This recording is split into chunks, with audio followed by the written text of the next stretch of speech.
Балыкчы шаардык суу түтүкчөлөрү муниципалдык ишканасындагы 7 скважина толук кандуу реконструкциядан өтүп, жаңы жогорку кубаттуулуктагы насостор коюлууда. Аны каржылоо Европа өнүктүрүү банкынын 3 миллион евродон ашык суммадагы гранттык долбоору менен ишке ашууда.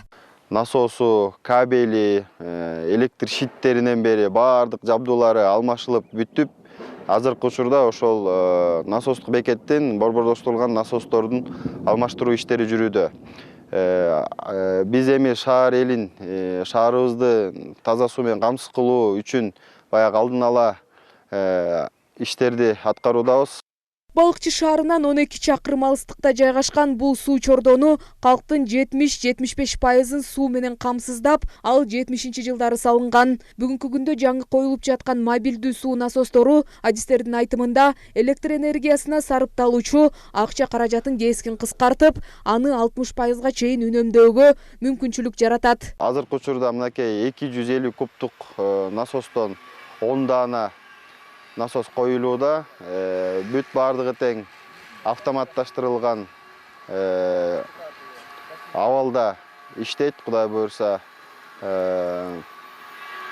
Бүгүнкү күндө ушу балыкчы элине кайрылып кетмекчибиз. Мынакей ушундай таза суу, ушундай азап тозок менен келип, сиздердин үйүңүздөргө жеткирилет.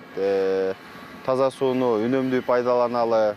Союз убагынан бери алмаштуу элек болчу. Өзүнүн иштөө мөөнөтү өтүп, акыркы мезгилдерде көп бузулуп, ошо Балык шаарынын суу канал ишканасынын, ошондой эле мэриянын мындай каражатын ошо утурлай ремонттоо иштерине көп сарпталып турчу да. Суу чордонунда жүрүп жаткан ремонттук иштерге байланыштуу Балыкчы шаарында 2 күн таза суу автосу ташыгычтар элге жеткирип берип турган. Адистердин айтымында сууга болгон тарифке дагы деле маселе жаралууда. Себеби 1 куб таза суунун өздүк наркы 30 сом турса, элге 9 сом 60 тыйындан берилет. Андыктан чыгарылган таза сууга кеткен чыгым азайып, жоготууга учуроодо. Жазгүл Сатаева, Жакшылык Чортонов, ЛТР, Ысык Көл облусу.